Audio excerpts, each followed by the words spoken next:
Are you ready to upgrade your manga game? I hope so, because in this video I'm going to go over my top picks, my favorite devices for reading my favorite manga series, and I'm hoping that this is going to help you transform your manga reading game, so stay tuned. Alright guys, so I've got a few different devices that I typically use when I read manga. Granted, I don't have a ton of free time on my hands, but when I do, I will gravitate towards something that's going to really get the job done in the smoothest way. So I've got a few different devices that does that, and it just depends on where I'm sitting and the mood that I'm in at the time. Sometimes you don't feel like, you might not feel like holding a large device like a Remarkable Paper Pro. Although the color reproduction on this e-paper device does look great whenever I load a manga on this, but just to get a manga on this thing is actually quite a chore. So this is not the first thing that I gravitate towards, although I have put a few on here. But this is typically not the device that I gravitate towards for reading manga, although the color reproduction does great. And I'm going to show you what that looks like here in a second. If you have a Remarkable Paper Pro and you want to do some manga reading on this, I'm going to show you what that looks like. Although I'm not going to tell you how I do it. You can figure that out on yourself. I'm sure if you really want to, you can get creative and figure that out for yourself. And then the next device that I use here is the Books tablet. So this is actually a Books Page 2. This is an older device. The update to this is the Go Color 7. And that's the one that I'm going to recommend for people, is to go for I don't even think you can buy these anymore. I bought this a couple of years ago, so I don't think, this is kind of a defunct, obsolete device at this point, although it still does work, and it works very well for an e-reader. It's an e-ink device, a black and white carded 1300 screen. Still a good device, but and nevertheless, even if you could get this, I wouldn't recommend it. I would recommend to just go ahead and upgrade to the Go Color 7, because that's going to have a Kaleido 3 screen, which is typically better for manga reading if you have some color manga loaded on your Kindle app, or you got some color manga from elsewhere. Whatever app you're getting it from, color is a great option to have if you can get it. And with the Page, it's just a black and white, and majority of the manga is black and white anyway that you buy, but having color is a nice option. And I'm going to show you what that looks like on this device also. And then of course, this is probably going to be the top pick. The cheapest go-to for me is going to be the iPad mini, just because it is the easiest thing to carry, easiest thing to hold. It's just convenient. It's got LTE. It does all of that. So I'm going to show you also why, whenever we're doing the viewing, I'm going to also show you why this is probably going to be the most common go-to for people who want to get the best manga reading, or the most convenient, maybe not the best, but the most convenient manga reading experience. And then also, this is a rare one. This is kind of a rare one, and you're probably not going to see this coming, but a Surface Duo. So Surface Duo is a really good manga reader.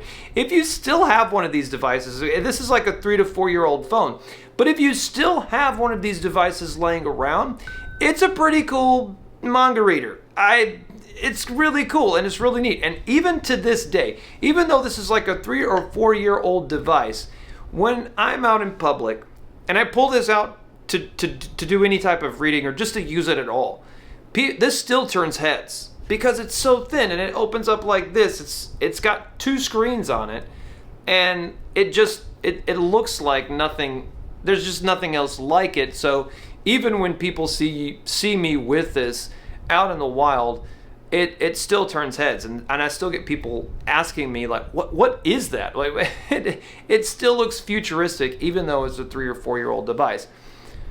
But regardless of that, it's still a great e-reader. If you wanted something that is more pocketable than an iPad, more pocketable than like the Go Color 7, or any of these other e-ink devices, if you wanted something akin to, like, say, a book's Palma, but you just wanted like that kind of a book style experience, then this is still actually a decent device to read manga on, even to this day.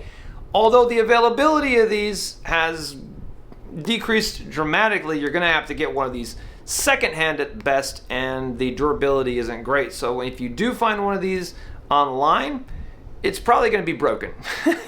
But if the screens are still intact, then it's definitely worth it. Mine is actually still broken too. It just looks good because I put one of those skins on the front and the back of it. Although the back is not broken, the front is definitely broken, and I got some cracks on the screen too, which is kind of like a bummer, and that's why I really don't gravitate towards this anymore. But I still do use this from time to time, and it's a really cool device. Like, it's still a cool device even to this day. So that's also an option, and we're going to go over that too. And then of course you can always just use your phone, but that's kind of lame because it's like this is my iPhone, but the screen is kind of small, and it's just like this is not my go-to for manga reading. I want to be able to enjoy the fidelity of the artwork. I don't want to be pinched to zooming all the time, and it just gets annoying after a while unless I'm reading something that's really good, and I don't want to be like, I got to find out what happens next, and I'm at the laundromat, and I'm going to pull up my phone. Aside from that, I'm going to be in a place where I've got the time, I'm going to read on a device that I'm going to get the best experience out of, and that's just how I feel about manga reading in general. It's just kind of like playing a video game, right? When you're playing a game on your PC, you want to get the best experience, and so people spend thousands of dollars on setups to get the best experience possible when they're playing games. It's really no different with any other kind of media consumption. You want to get the best experience possible, and so that's what I'm going to go. That's what I'm going to go over. So let's switch to the other screen so I can show you guys what this looks like in real time. All right, guys. So this is kind of all of the devices that I currently use at the moment. And of course, at the center of all this is the largest one, is the Remarkable Paper Pro, which is pretty nice looking. Like, I mean, the color reproduction on this is really quite nice. So the problem with this device is that it's so large. It's such a large device that it's going to be difficult to want to just grab this and go. Now, as you can see, there's a lot of flashing going on whenever the screen changes a state.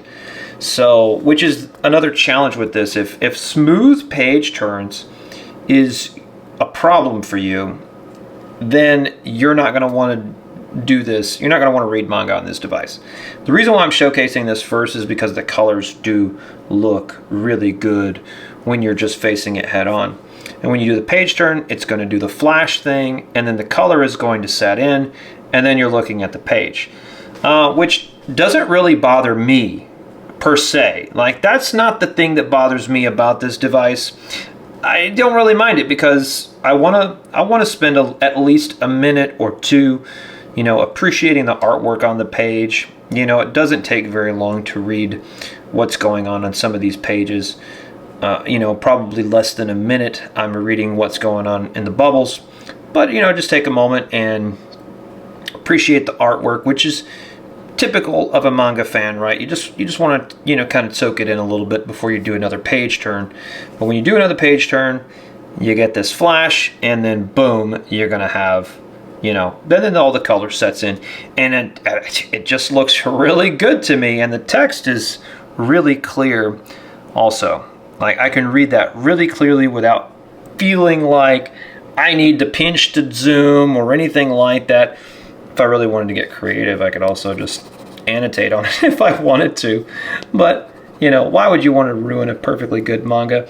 But, for a Japanese learner, if I really wanted to, for a Japanese learner, or if I wanted to annotate on some of the kanji, if I didn't know how to, say for example, if I didn't know how to pronounce this, I could just write I could look it up and write the ohi, which is short for ohi sashiburi da yo ne, is what he's saying here.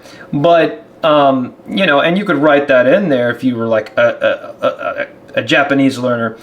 and you wanted to sort of retain some of this information, you could annotate on it, which I think is a pretty neat feature of this if you are if you're learning Japanese.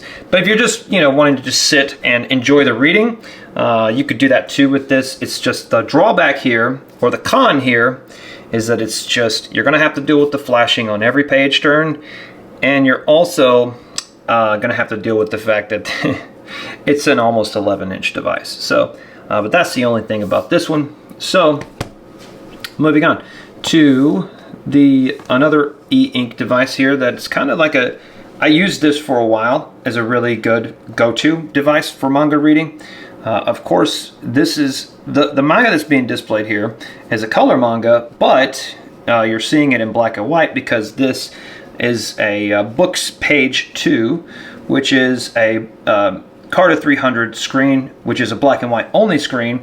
The only good thing about this is it is 300 ppi on when it's on black on white, but if you want a color, by all means, you can definitely upgrade to the Go Color 7, which they have updated this year. Actually, the Go Color 7 would be a great device for this.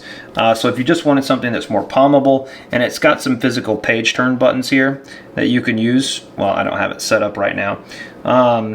But you can map these out to do your page turns, and it doesn't really do the flashing thing that you see happening on the Remarkable Paper Pro.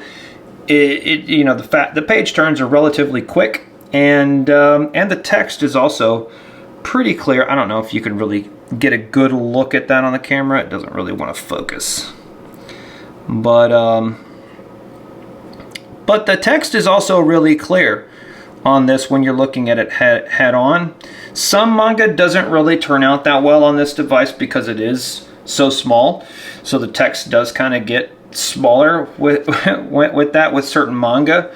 But majority 95% of manga that you read on this is really the text is going to come out great, and the pages will also look good as well. So like I said, I wouldn't recommend going for the Page 2. It is an obsolete device, but if you wanted this, if you liked this form factor and you want it also in color, that's the plus. Go for the Go Color 7. I'm gonna have links to all these devices in the description below. They're going to be affiliate links, so I just wanted to make sure that I tell you that these are going to be affiliate links, and that does help the channel. So if you decide to buy one of these devices, please use the links below, and that'll help us out here at Rax425. Now this here is the iPad Mini, and this is my go-to because the form factor is great. It's wonderful. It's perfectly sized. I'm typically, if I go somewhere and I'm traveling, I have a bag on me anyway, so I'm gonna have this in a bag. So to be able to just pull this out of a bag and just begin reading, and also you get this nice page turn animation. The colors look amazing. This, to me, hands down, is really, the text is very clear. It's not an e-reader, so you are looking directly into a backlit LCD, which is kind of a con to this, but the animations, the page turn animations are very smooth. The text looks amazing, and the artwork looks amazing. The color reproduction is going to be top notch on this. So, so the iPad Mini, if you're in the market for a great manga e-reader, my first pick would be to go with the iPad Mini. And you could just do the entry-level model for this purpose because you don't need a lot of space. Everything is stored in the Kindle app, so you don't need a ton of memory to be able to use an iPad Mini as a manga reader or an e-reader. And then the next one is kind of a more niche device because this is my Surface Duo. And it's like, it's just a nice little compact. It's really a phone. It was released as a phone about, I can't remember the day. I think it was like 2021 when this debuted as a phone. But I no longer use this as a phone. But it is a fantastic e-reader. You have the great page turn animations here. So you're gonna have that.